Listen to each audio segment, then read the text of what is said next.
The massive crystal dome of the Galactic Council shimmered with nervous energy as 12 of the most powerful species in the galaxy gathered for an emergency meeting. The chamber was so large that entire cities could fit inside it, with floating platforms carrying representatives from worlds. Scattered across thousands of light years, Admiral Kale stood at the center podium, his four muscular arms trembling slightly as he gripped the speaking platform.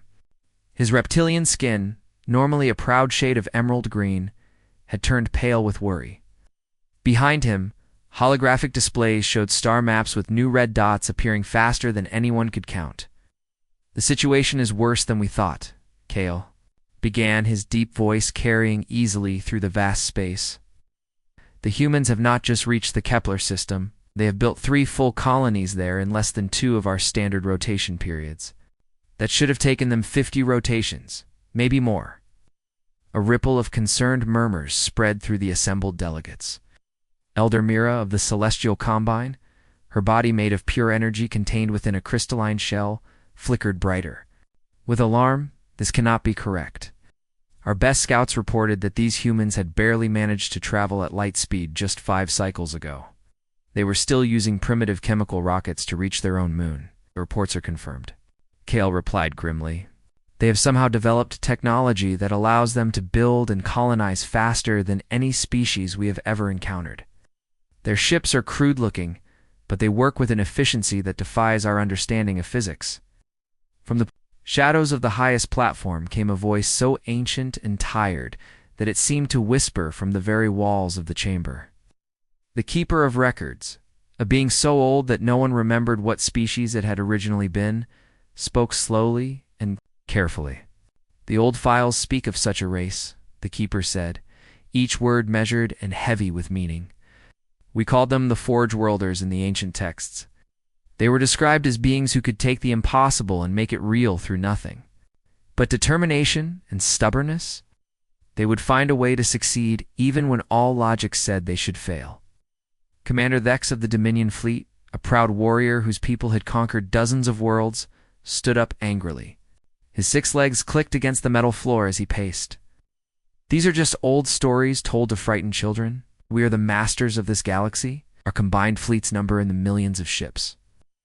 No single species, especially not some primitive upstarts from a backwater system, can challenge the might of the Council."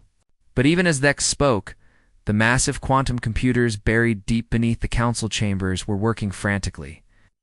Ancient files, sealed away for thousands of years, were being opened and analyzed. The data was old and damaged, with many sections completely unreadable. But the patterns that emerged were deeply troubling. The computers found the same story repeating throughout galactic history.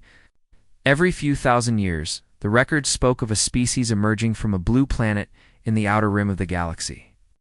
This species would appear suddenly, spread rapidly across the stars, and reshape entire sectors of space through their strange ability to innovate and adapt. They would take existing technology and improve it in ways that should have been impossible. They would solve problems that had stumped entire civilizations for centuries. What made the records even more disturbing was what happened next. After each appearance, there would be a period of rapid change and advancement across the galaxy. New technologies would spread, old barriers would be broken, and the pace of progress would increase dramatically. Then, just as suddenly as they had appeared, the blue world species would vanish, leaving behind only traces of their presence and technologies that other species would spend millennia trying to understand. Dr. Zenth, the chief scientist of the Council, was studying the data feeds when something caught her attention. "There is something else," she announced, her voice cutting through the arguments. "The humans are not just building colonies. They're constructing something massive in their home system. Our long-range sensors detect a structure being built in the asteroid belt between their 4th and 5th planets." The chamber fell silent. As new images appeared on the holographic displays, the structure was enormous, easily the size of a small moon, but its purpose was unclear. It looked like a combination of mining platform, manufacturing facility, and something else that none of the assembled species could identify. "It resembles the ancient weapon platforms described in our oldest myths," the keeper of records said quietly. The stories speak of devices that could reshape entire solar systems or destroy fleets with a single activation. Fear began to spread. Through the chamber like a virus, the representatives, who had gathered expecting to discuss how to deal with a minor inconvenience, suddenly realized they might be facing something far more dangerous than they had imagined. As debates erupted, across the chamber, Admiral Kale stood quietly at the podium, staring at the star maps. The red dots representing human colonies continued to multiply even as they watched. Whatever these humans were, they were not slowing down. If anything, they seemed to be accelerating their expansion. The Council faced a choice that would determine the fate of the galaxy. They could attempt to make peaceful contact with these mysterious humans, hoping to understand their intentions and perhaps benefit from their advanced capabilities. Or they could move quickly to eliminate what might be the greatest threat the galaxy had ever faced. But deep in the archives, the quantum computers continued their work, uncovering more fragments of the ancient records. And with each new discovery, the same question echoed through the data. What if the humans were not invaders or conquerors, but something far more significant? What if they were the return of something that had been lost to time itself? Captain Deho gripped the metal railing of his command bridge as he watched the alien ships approach. Earth, the bridge of the UES Defiance, was quiet except for the soft humming of computers and the steady beeping of sensors. Through the large window in front of him, he could see the distant lights of the alien fleet growing brighter as they came closer. "How many ships do you count?" he asked his second-in-command. Commander Yujin, who was sitting at the main control station. Her black hair was pulled back in a tight ponytail, and her dark eyes never left the glowing screens in front of her. 73 ships total, Yujin replied, her voice steady and calm despite the danger they faced. Big ships, medium ships, and small, fast ships. But their energy readings are strange. Our computers cannot match them to anything we have seen before. Deho nodded slowly. That is because we built our computer databases using pieces of their own technology. Admiral Hyen warned us this might happen. These aliens have been secretly watching us for many years, studying us like we were animals in a zoo. The alien fleet continued to move closer to Earth. Their ships were massive and impressive, with smooth curved hulls that seemed to glow with their own inner light. The largest ship at the front of the formation was easily 10 times bigger than any human vessel. Its surface was covered with what looked like thousands of weapon ports, all aimed directly at Earth. Suddenly, every communication device on the Defiance began receiving the same message.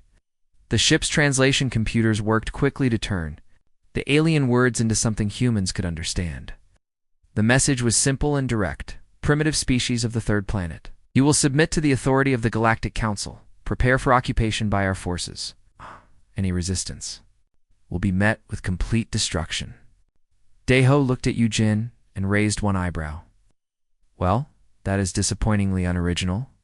I was hoping for something more creative from our first contact with alien life. Should we send them a reply, sir? Yujin asked, her fingers hovering. Over the communication controls. We will definitely respond, Deho said with a small smile, but not with words. He pressed a button that connected him to every human ship and base in the solar system. All units, this is Defiance Actual. Execute Protocol 7 immediately. Repeat. Execute Protocol 7. What happened next shocked the alien fleet beyond anything they had expected.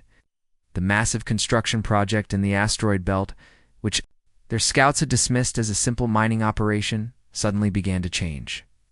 Huge sections of metal and machinery moved and shifted, revealing that the entire structure was actually a gigantic weapons platform, gun barrels the size of skyscrapers. Emerged from hidden compartments, and energy collectors began to glow with deadly power. On Mars, the red planet's surface suddenly cracked open in dozens of places. What the aliens had thought were research stations and mining facilities were actually cleverly hidden military bases. Missile launchers rose from beneath fake rock formations, and squadrons of fighter ships emerged from underground hangars that had been invisible to alien scanners. The moon, which had appeared to be covered with simple scientific outposts, revealed its true nature as well. The entire near side of the moon was actually one enormous military installation. Weapon batteries that had been disguised as communication towers began to power up, and the lunar surface itself began to move as massive defense platforms emerged. From beneath artificial craters, even more surprising to the alien fleet was what happened to the ships they had detected in Earth's space. Vessels that had appeared to be simple cargo haulers and transport ships suddenly dropped their disguises. False hull plates fell away to reveal sleek warships bristling with weapons. The humans had built their military fleet to look like civilian vessels. Hiding their true strength from alien observers, Eugen watched her tactical displays as more and more human weapons came online. "Sir, all systems are reporting ready. The asteroid platform is charging its main cannon. Mars base reports all missile batteries are armed and targeted. Lunar Command says they have firing solutions on the entire alien fleet." The alien admiral, commanding the invasion force, was completely stunned. His sensors were showing him readings that made no sense. The primitive species he had come to conquer was revealing military capabilities that rivaled those of the most advanced. How had they hidden so much firepower? How had they built such sophisticated weapons in such a short time? "Incoming message from the alien flagship," Eugen reported. "They are asking for negotiations." Deho shook his head. "Too late for that. They came here threatening to destroy us and occupy our world.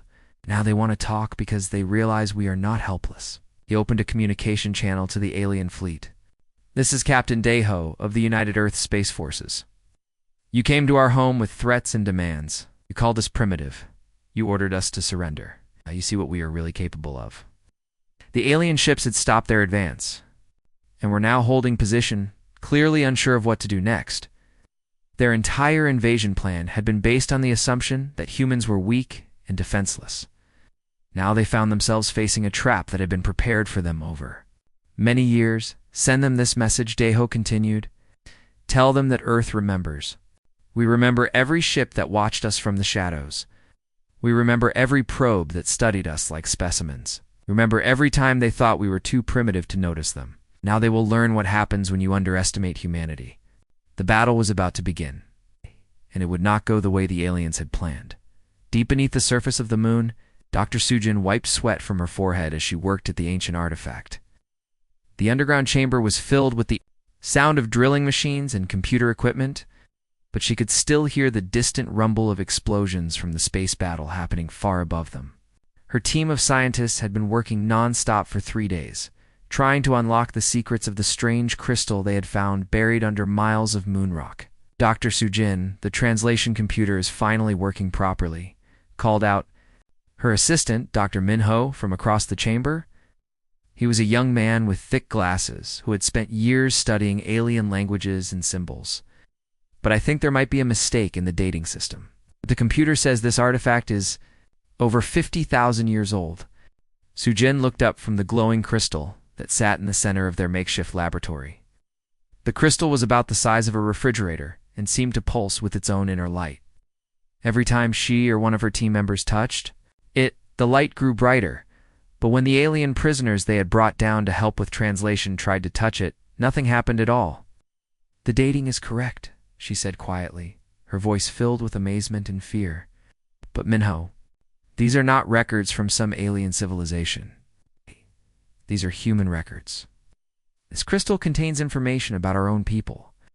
Minho dropped the data tablet he was holding. "That is impossible. Humans have only been in space for about 100 years. We have never traveled beyond our own solar system until recently." Sujin shook her head as she read the translated text that was appearing on her computer screen. "What we thought we knew about human history is completely wrong. According to these records, Earth was not where humans originally came from. Earth was where humans ran away to hide. The information flowing from the crystal told an incredible story. 50,000 years ago, humans had ruled a massive empire that covered thousands of worlds across the galaxy. They had built enormous ring-shaped structures around stars to capture their energy. They had created networks of tunnels through space that allowed instant travel between distant worlds. They had developed technologies that were so advanced that the current alien species in the galaxy were still trying to understand them. But if humans were so powerful, what happened to them?" Minho asked, his voice filled with confusion. Hey. "Did they disappear? Why did they leave all of this behind? As soon as he finished asking the question, the crystal began to glow much brighter. The air above it shimmered, and suddenly, a three-dimensional image appeared in the space above the artifact. The image showed a human figure, but this person looked different from modern humans.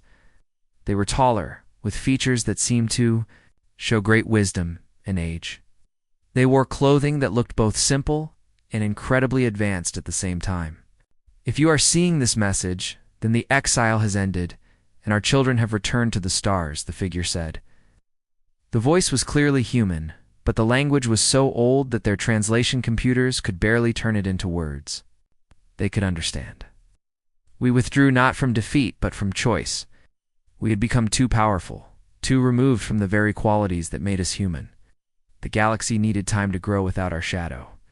The holographic human continued to speak, and Sujin felt tears coming to her eyes as she understood what they were hearing. We realized that our great power was making us cold and distant. We were becoming like gods, making decisions for entire worlds without understanding how those decisions affected the people who lived on them. We were losing our humanity in our quest to control everything. The figure gestured, and new images appeared, showing the ancient human empire at its peak. Cities that floated in space, ships larger than moons, worlds that had been completely rebuilt to suit human needs. But the images also showed something else.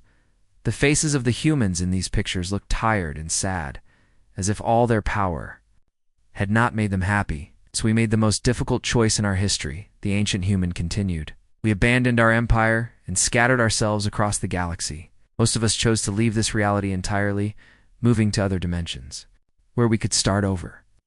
But some of us remained, going to distant worlds where we could remember what it meant to be human.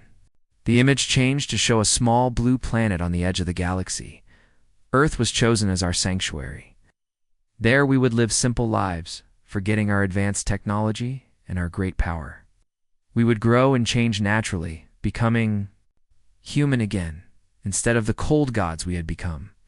Sujin realized that the battles raging above them were not just about territory or resources. The alien species attacking Earth were terrified because they recognized what humans truly were. They had built their own civilizations on the ruins of the ancient human empire, using leftover human technology that they barely understood. Now, the original creators were returning to reclaim what was theirs.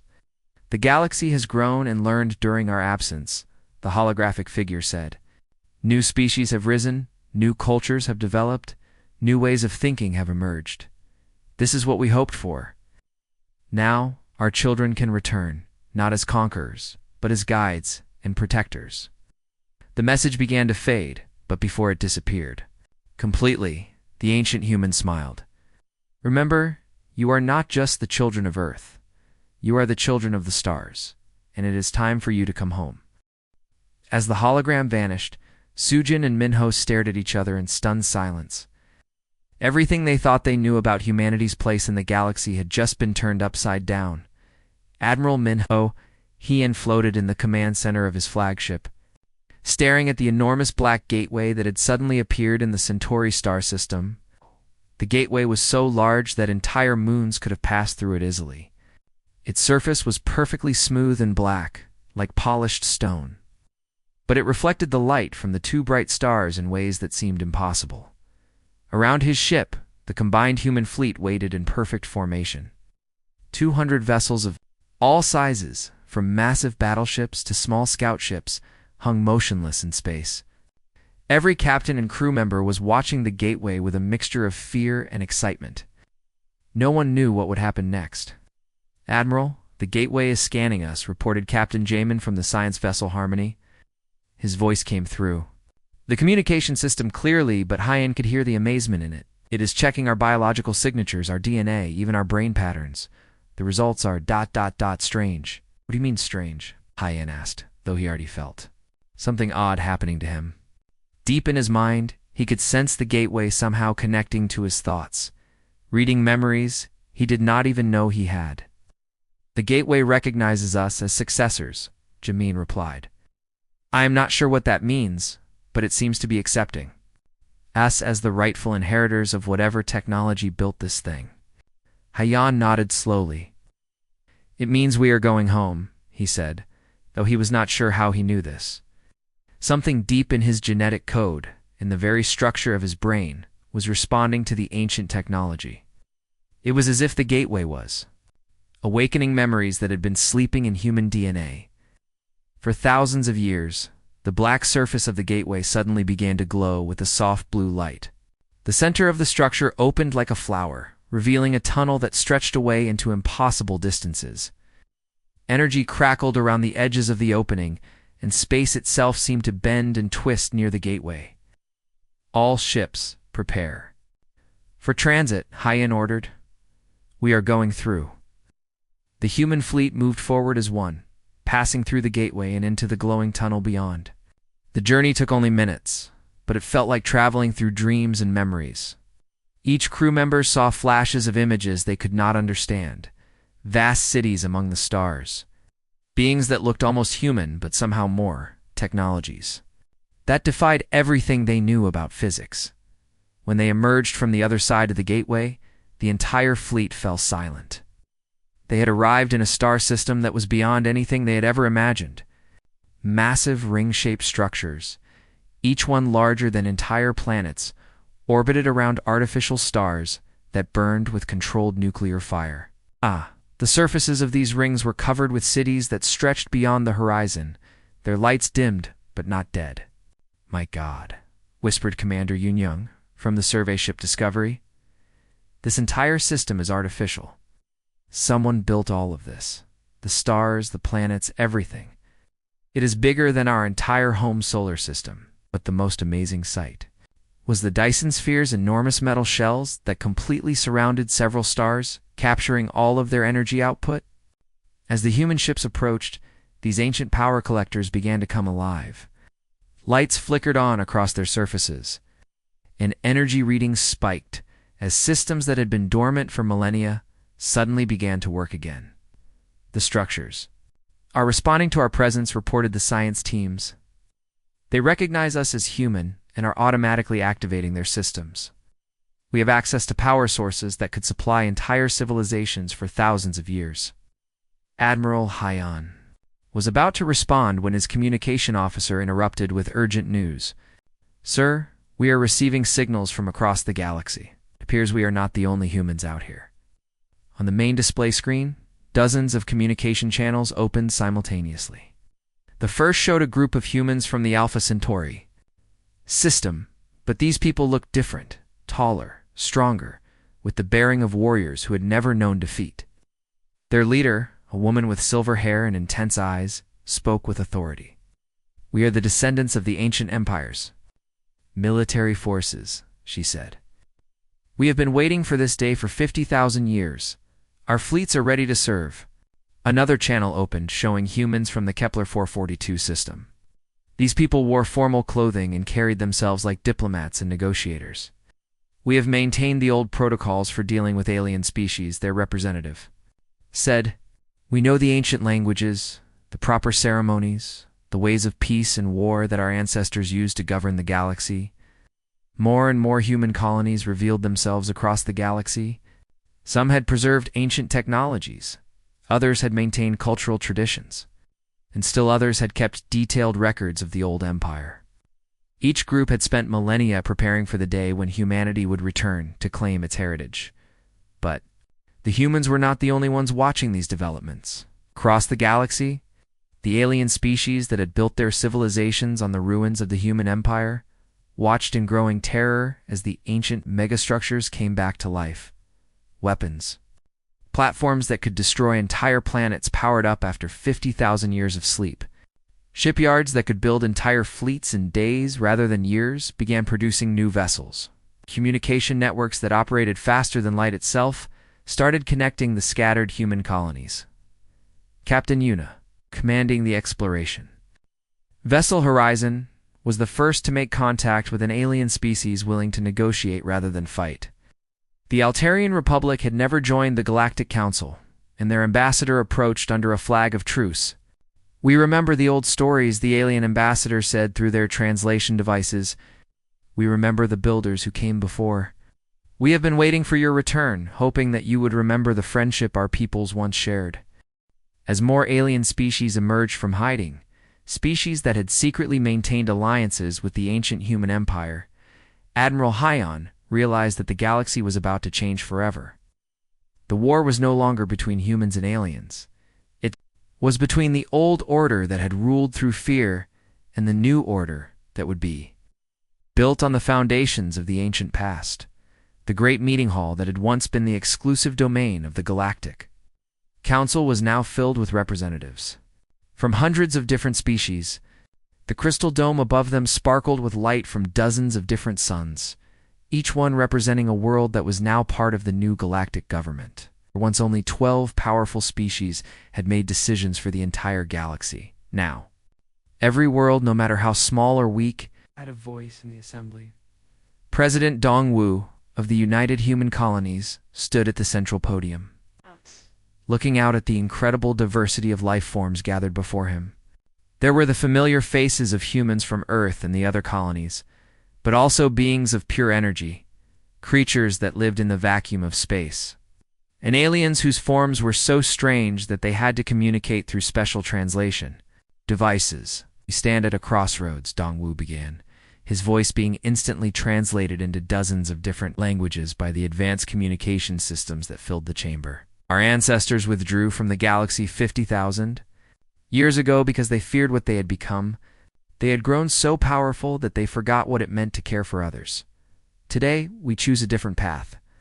The months following the end of the war had been unlike anything in galactic history. Instead of the usual pattern of the winner taking everything from the loser, humanity had done something completely unexpected. They had shared their recovered technology freely, worked with former enemies to solve problems, and invited everyone to help build a better future together. Dr. Sujin, who had discovered the ancient human records on the moon, was now in charge of a massive project to unlock all the secrets hidden in the old archives. But she was not working alone.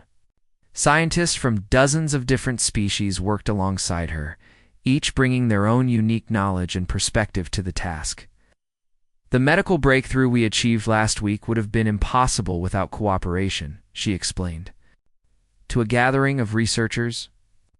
"The Altarians knew how to heal genetic damage, but they could not regrow lost organs.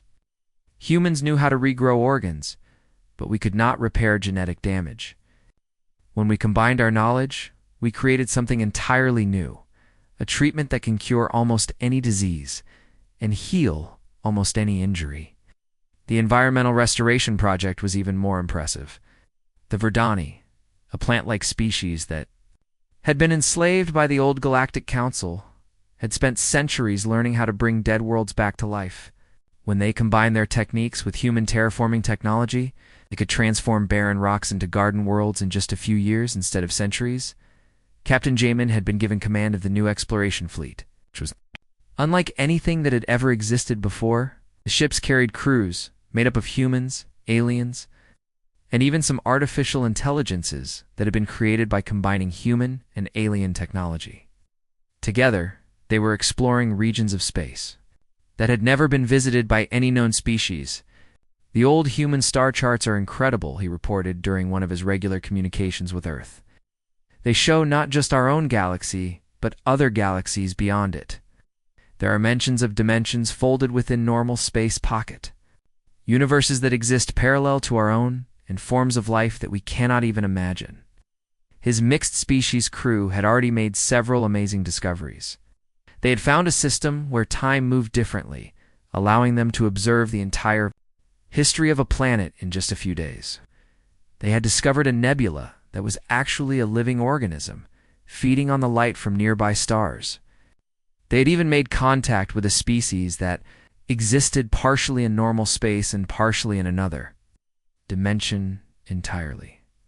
But perhaps the most important change was happening in the everyday lives of ordinary people across the galaxy. The old Galactic Council had ruled through fear and control, keeping different species separated and suspicious of each other.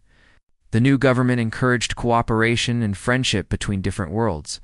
On the planet New Geneva, human and alien children played together in schools that taught them about the people, cultures, and histories of dozens of different species.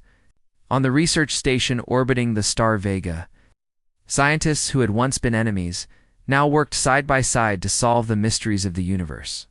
Trade routes that had once been controlled by the Council's military were now open to everyone, allowing small worlds to prosper alongside the large ones.